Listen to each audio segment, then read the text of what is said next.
Mic check.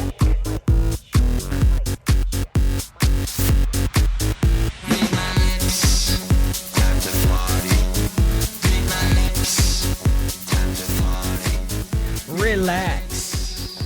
Time to party. Relax. Time to party. You know, hey guys, how's it going? Mike Landlot here. I'm the owner of more than 216 local businesses across the Quad County shelf, and I've been the executive co-scribe of the Skatch-Nash Valley Chamber of Commerce for the last 6 years. You're listening to Small Business, a podcast where we talk about all the ins and outs and ups and downs of being a small business owner. But that is just a jumping off point. We talk about pretty much anything and everything under the sun. You know, whatever we're feeling, you know.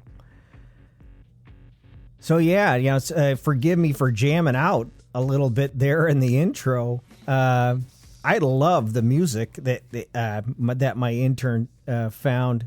It's free. It's from YouTube. It's sort of royalty free, so I can use it. And Mike, it is catchy. For crying out loud. I mean, how are these not real songs? I've just been jamming out all weekend. My intern showed it to me, and I was amazed. I started thinking, you know, maybe I can use these to write songs on the instrumental ones, but yeah. And I love that. I love that vibe. Relax. Time to party. Relax. It's really, I don't know. Makes me feel good, you know, and I love it for the podcast. So, yeah, feeling good, having a good week. How are you doing? How's your business? Anything you're working on right now that's helping move things forward? Onward and upward, my friends. That's how we got to do it, even with setbacks and frustrations. I had a fantastic weekend. Thank you so much to all of you who watched the Oscars with me. It was a lovely evening. Lots of winners. A lot more losers than winners, but, you know, that's just the nature of things. And I think just being nominated, that's a dream come true. So, yeah, I watched with my friend Gerald over at his house. You know, he himself is a thespian and a real character. We had a good time. I loved hearing everybody's thoughts on Twitter, you know, just getting that feedback. I'm big on feedback in general. To that end, I started a Facebook recently to try and, you know, get with the times. And a few weeks ago, on the Facebook and on Twitter, I solicited questions asking if anyone had any small business related questions, small business owners and the like. I got a number of replies, a lot of comments, some DMs, and ultimately I ended up with a lot of great questions from small business owners asking for advice. And I wanted to share some of those here and give you my thoughts. But first, I thought this would be fun. In all of my stores, I've got comments/suggestions boxes, and they all say, there's a sign on each one. It says, to Mike himself. And I thought it would be fun to open it up and go through those comments here. It's something I do pretty regularly, but never before with an audience. So I got my little bag of them here right now. Let's, first one says, land lot, exclamation point. Yeah, I get these a lot. It's from one of the multiple ads of mine where, you know, people do the voice that I do. They go, land lot. Let's see another one here. Love the commercials, Mike. You're the GOAT. Oh, well, thank you very much. I do aspire to be the greatest of all time. That's what they mean by GOAT. Let's see. All right. Inexcusable. You need better lighting in the maternity pod. I couldn't see what I was doing, and I emerged with a soaking wet, still hungry infant. This is at your Jibba store on... yeah, good to know the location. Thanks so much. There's some drips on this one. So, yeah, I can tell that. You know what? You're right. Not only do I support a mother's right to breastfeed her child, but I support her right to be able to see while doing it. Because otherwise, how are you supposed to know where it's going? The baby food. But thanks for letting me know. We'll get right on that. Let's see what else we got here. Another land lot. Yep. Love it. All right. Oh. Your night manager need to watch her back. She a Karen who got a superior attitude with everybody like she better than them. Not to mention she nasty as hell. Her foamy corner having meth head mouth stank like broccoli and ass, and she wear the same scrunchie every day. It got macaroni stains on it. Well, not entirely sure how to address each of these individually.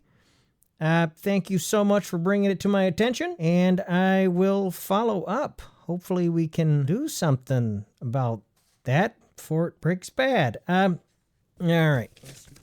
Find another one here. Hi, Mike. I'm a big fan of yours. I'm a junior sales rep here at Landlot Mattress Green Hook location. I'm trying to get my sales numbers up, but no matter what I do, the other junior sales rep, we'll call him Darnell because that's his name. I know the guy. Outperforms me every month. What can I do to take my sales to the next level? Jasper C. Well, Jasper, I am just pleased as punch that you would ask this question. I'm so glad. When it comes to sales, Jasper, the answer is as simple as ABC. Always be closing. Closing the sale. When the customer walks in the door, you attack. Not with violence, but charm. Imagine it's like, it's some kind of cool jazz playing. And you got to kind of become that cool guy that you remember from high school who leans on lockers and looks off in the distance, a lot of squinting, named Braden or Leaf or Jamal, whatever his name is. You gotta become that guy. So that customer walks in, boom, you're the Fonz, You got to get the customer on the wavelength, get them into an owner's mindset. They don't want to be buyers. They want to be owners. They want to own the things they need. So you got to get them into that owner's mindset. And it all starts out with how you greet them. For you, you're in the mattress store. They're expecting you to come up and say, "Oh, hi, welcome. Well, thank you for coming in today, ma'am." Maybe you just walk up, say, "You look pretty sleepy." That sort of whets the appetite, getting them on the whole mattress wavelength in a mind-body sort of way. Because, even if they don't know it, maybe they're thinking, "Oh, yeah, I am kind of tired." Maybe you yawn yourself, which is contagious, by the way. They've done studies. Maybe you say, "You look pretty sleepy." Oh. And then you pick up the convo from there. And if they say something like, "Oh, I'm just browsing," that's a defensive reaction. And you just smile real subtle and act cool. You say, "Sure. Yeah, sounds good to me." And then you pretend to do something cool nearby. Like maybe you're just sitting there, you're not literally using a yo-yo, but just picture doing a yo-yo like you're standing outside of, Old Man Dither's pharmacy in the neighborhood, and you guys are going to play stickball later, and then maybe knock over a trash can just to cause ruckus. All the girls think you're the bad boy. But yeah, you sort of stand nearby pretending to do something cool. And maybe start having a fake phone conversation. Maybe your doctor calls and say, "Ah, yes, Dr. Silver, good to hear from you. You have my test results. Sounds good. Wow, I didn't realize that. Sleep is a matter of life and death. I had no idea." Maybe you call over to Darnell and say, hey, Darnell, did you know that the average person gets 3 hours less sleep every night than they need to, and it shaves years off their life? And hopefully Darnell plays along. It's like, oh, wow, that's crazy, man. But yeah, that's what I'm talking about when I say always be closing, ABC. Now, you may find yourself starting to feel bad about it, like you're a predator or a trickster because you're so focused on closing. But that's what brings me to my second ABC. This is my personal one. Always be caring, okay? Picture their whole lives, from birth up till now. Everything they've ever dreamed of or thought about. All of their wishes for their lives, their fears, their hopes. You are their advocate. You're their shepherd. There's something missing for them. Something they yearn for. What is it? Could be a mattress? Just maybe. Maybe it is. And if so, does this mattress feature a 3rd-gen Posturepedic memory foam core with moisture-wicking wool cloud technology? I don't know. But asking the questions is how you find out. Always be caring. And if you truly care for them and you hear them, you'll find their pain point, and then you have the power as a salesperson to do right by them. You know? Always be caring. Sometimes maybe that makes it hard to always be closing. Maybe they shouldn't buy right now. And you gotta maybe give them the tough love advice. You gotta pay off that utility bill. What are you thinking? You know, balance your finances, buddy. And now's not the time. Maybe they'd be better off buying somewhere else. I've done that countless times. I told someone, hey, you know what? This doesn't make sense for you. You shouldn't buy here. We don't have what you need. You should go down the street to our competitor. And they do. But you got to think, maybe you didn't make the sale, but you did the right thing, and it builds trust. I actually had one of those guys come back 11 years later, and he thanked me for doing just that. Hey, you sent me down the street. And, you know, I'd never known a salesperson to be that kind and thoughtful. I mean, he still didn't buy anything, but, you know, it builds trust and it builds community. So that's always be closing, you know. Some book recommendations for you that I tell to all salespeople out there. See You at the Top by Zig Ziglar, famous salesman. The Governor by Rod Blagojevich, which is it's about leadership. Another one is Gunslinger, The Remarkable, Improbable, Iconic Life of Brett Favre. The Taibo Way by Billy Blanks. Eat, Pray, Love by Liz Gilbert. The Tragic Fate of the USS Indianapolis, the U.S. Navy's Worst Disaster at Sea by Ray Lech. The Diary of Anne Frank by Anne Frank. Congo by Michael Crichton. And if you have time, the movie Rudy starring Sean Astin. We're going to take a quick commercial break. This is Small Business. We'll be right back.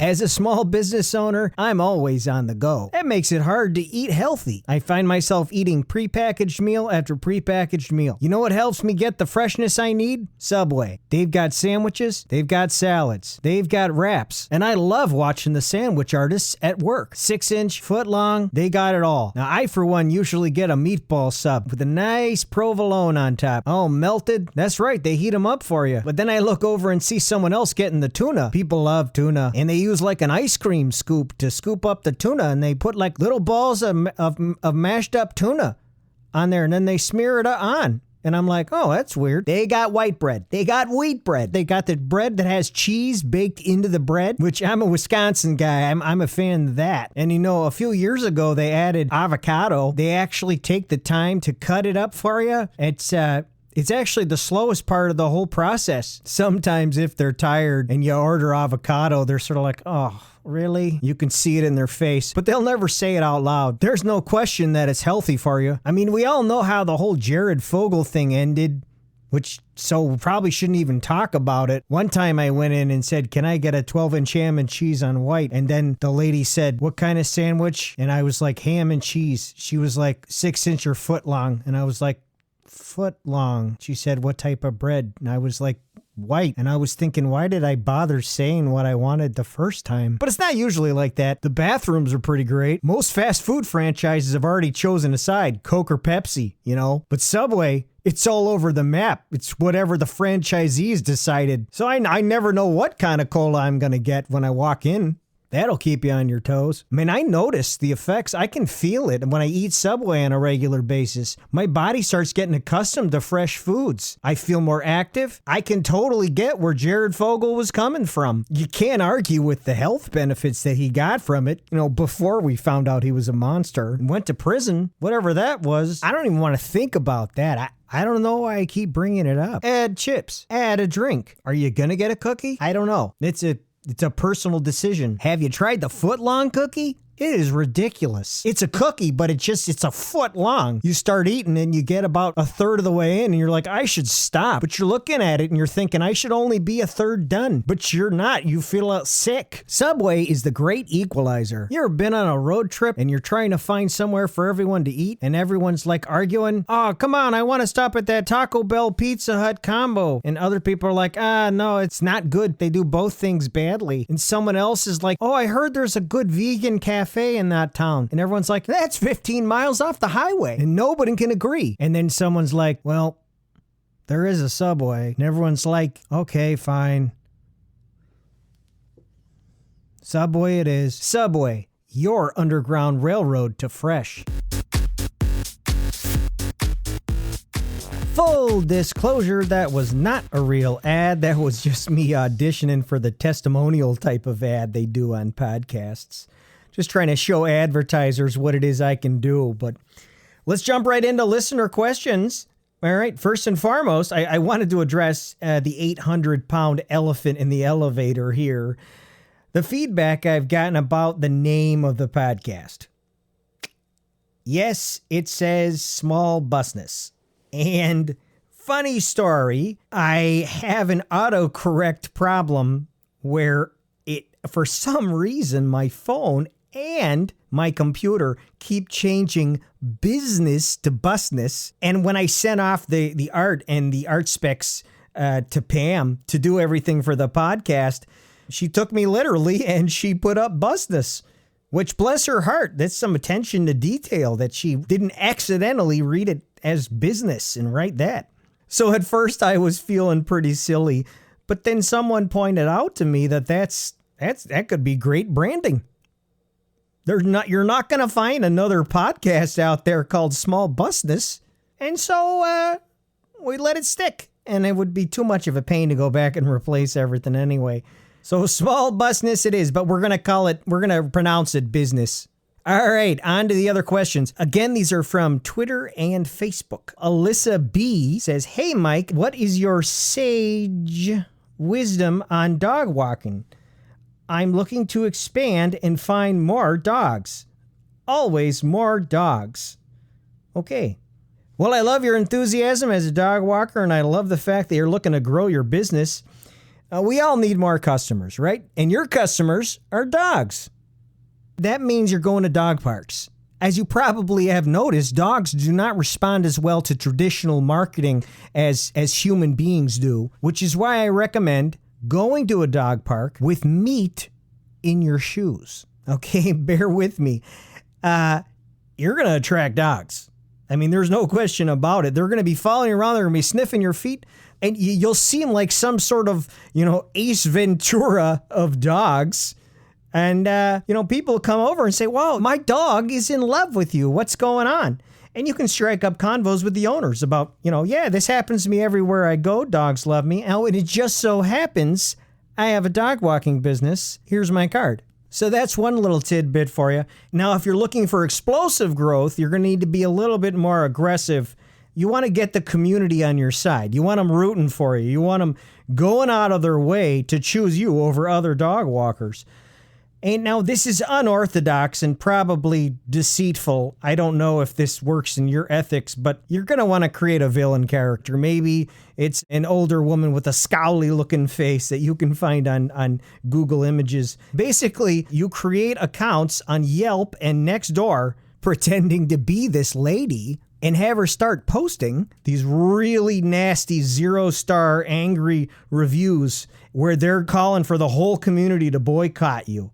Posting just over and over again with all these angry emojis about how they use your services as a dog walker, and now their dog's just whining at the door waiting for you to come back. Ever since Alyssa walked my dogs, they've been tearing up all the chicken wire on hooks in their basement enclosures. Or they won't stop howling on the days I don't let them out of the poop room.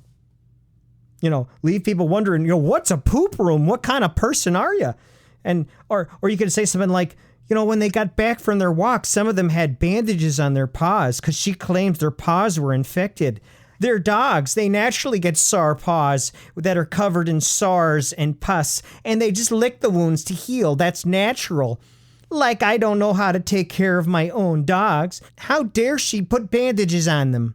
People will start thinking she's some sort of Cruella de Vil, and not only that, they'll start to say, sounds like you're the problem, lady. I'm absolutely going to hire Alyssa. Make sure the villain, by the way, provides all your contact information and puts up a real nice photo of you looking friendly with dogs in their boycott posts. So I think that should help. Moving on, Caitlin on Facebook asks, how would you go about book promotion? It's an urban fantasy series about a werewolf. It's called the Canine series. I'm just not sure how best to find my target audience. What do you think is the target audience for that kind of book? Well, I don't have a ton of experience in the literary world, but urban fantasy about a werewolf sounds like we're kind of talking about a mashup of Teen Wolf and Boys in the Hood, kind of an inner city hip hop kind of thing. Find your voice, rise up from the shackles of institutionalized racism, grappling with identity, trying to survive the game. And all of that is hard enough on its own. I can't even imagine the pressure of growing up like that. But when you add in the pressures of being a werewolf, geez, we're crying out loud. That sounds like some compelling stuff. So your audience would be, fans of horror and rap, or, that urban lifestyle. But rap, that's the most popular music in the world now. People from everywhere are into it. So I don't know. Maybe there's a Comic-Con type thing you could do, like a Fantasy Expo type deal, where you set up a booth, set up a table outside with your book on it, and you get like a break dancer dressed like a werewolf, just breaking it down with a boombox. That'll draw people's attention. That's not normally what people would see at such an event. Alternatively, you could show up at one of those wrap-offs type deals, like in 8 Mile, that Eminem gets on and he's like, "Mom, spaghetti," and he throws up on himself, but then he's really good. You could get on the mic and start freestyling about your book, werewolves and whatnot. That could work. You just gotta think about how to mix it up. All right, I got another one here from Graham J. Mr. Landlot, I run a small software company, and one of my top salespeople has been sleeping with one of our customers' purchasing directors. This is plainly a conflict and detestable behavior that calls for termination. Problem is, she's key to getting the customer to renew their subscription for the next 2 years, and if I fire her, I'm worried the renewal will slow down, or even worse, the customer will churn. Any ideas? Oh boy, Graham J. This is definitely a pickle. I mean, the right thing to do would be to fire her immediately. But sometimes it makes sense to do something counterintuitive. Maybe when everything is telling you to back away from the situation, you can ask yourself, what if I leaned in? So here's my idea. Start a monthly contest. Sort of like Employee of the Month, but to celebrate one of your core values as a company. And that's professionalism in customer relations. You announce it as this huge company-wide initiative that's just tons of fanfare, perhaps even as a reorg of your company's mission statement, and you really sell everybody on the idea that whichever salesperson gets selected each month is going to be the standard bearer of how to maintain professionalism in these customer relations. And you celebrate them, saying, you know what? You and your counterpart on the client side, you guys are the gold standard for keeping things totally professional. So why would we do this? Well, clearly she shouldn't win, right? Because she's been very unprofessional. But this is where you lean in. Have her win every single month. You present her with a big plaque with a company-wide ceremony every single month, over and over again, making such a big deal about it. Maybe you invite him too, or her, or whoever she's sleeping with, the purchasing director from the customer. Have them stand up there with the whole company applauding their professionalism. You get photos of them posing in front of a strict professionalism banner. I'm talking plaques, trophies, certificates, featuring them in videos that go on the company website. And if you really want to take it to the next level and you have the budget for it, you could have them win top prize at the end of the year for the most professional employee-client relationship and send them each on a resort vacation at the same time, except on opposite ends of the planet, like one in Hawaii and one in, I don't know, Tanzania. And you just keep celebrating how professional they are until they feel too awkward to continue their relationship. That's one idea that could work. Another option would be to confront her about it off the record and extort her into manipulating her position as a seductress to get the purchasing director to triple the subscriptions that they have with you guys. Now, I would never do anything like that. I only even have ideas like that in my mind now.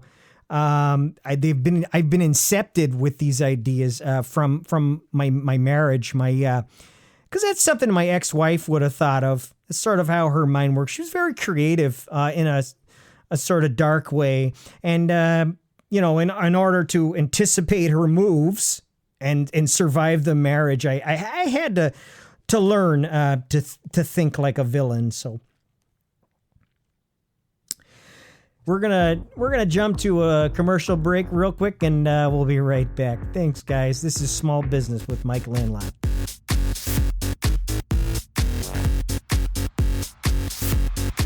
Pets aren't just people, they're family. Whether you own a dog, a cat, a fish, a guinea pig, some other type of rodent, a reptile, sometimes it feels like our pets are the only ones that understand us. They take care of us emotionally. It is our solemn duty to take care of them. That's why pet owners who know rely on Petco. It's your one-stop shop for everything you need. Sure, they got the basics like dog food and cat food, cat litter, dog bones, raw hides. But if you've ever been in a Petco, you know it goes way deeper than that. They got crazy stuff. Exercise equipment for rats, bird gazebos, any type of squeaky toy you can imagine. Every animal deserves to have a good time. And while that may not be possible in the red and tooth and claw, dog-eat-dog world of the jungle, in the safety of our homes, why, there's no excuse for animals to not be totally kicking it. Petco provides an incredible array of enrichment activities, toys, and play structures for every type of animal you can imagine. I think they got freaking tarantulas. You think ferrets just want to sit around and look at the wall? That turtle's bored. What are you gonna do? Well, I know what I'd do. I'd go to Petco and get him a super sick castle that he can walk around and eat leaves on. If you're a fish, do you want to just be sitting in some boring empty bowl staring out at the dry world? Nothing to look at? Nothing to rub your little fins up against? Dreaming of the open ocean? Of course not. You want some kind of little diver guy that you can engage with. Studies show that animals can get depressed, anxious, and even develop psychosis, which, it's just kind of sad if it's like a little lizard, but if it's something big, it could go Cujo on you and, it's got nothing left to lose and ends up in a standoff with cops in the middle of a street and there's just broken glass everywhere and the owner knows they did wrong by him and they're just being held back by the cops 20 feet away and they're sobbing and they're screaming, "Just run, Koko, get to the trees." And then the shot rings out. Nobody wants that. Most cops are good people. They don't want to gun down your serval, I mean, what? But truly, there is no greater bond than that of a pet and its owner. I lost all mine in the divorce, but I've been to Petco so many times I can't even count. I like to stop by and check out the little critters. Hey, that parakeet's bobbing his head at me. What do you want, little guy? And then you see some guy going, "Oh, Polly, want a cracker?" And you're just like, geez, condescending much? One time I saw they had sugar gliders. I was freaking out. They look like little Star Wars creatures. I really wanted to get one, but it didn't work out. I actually don't even own a pet. I wish I did. How great would that be? You come home and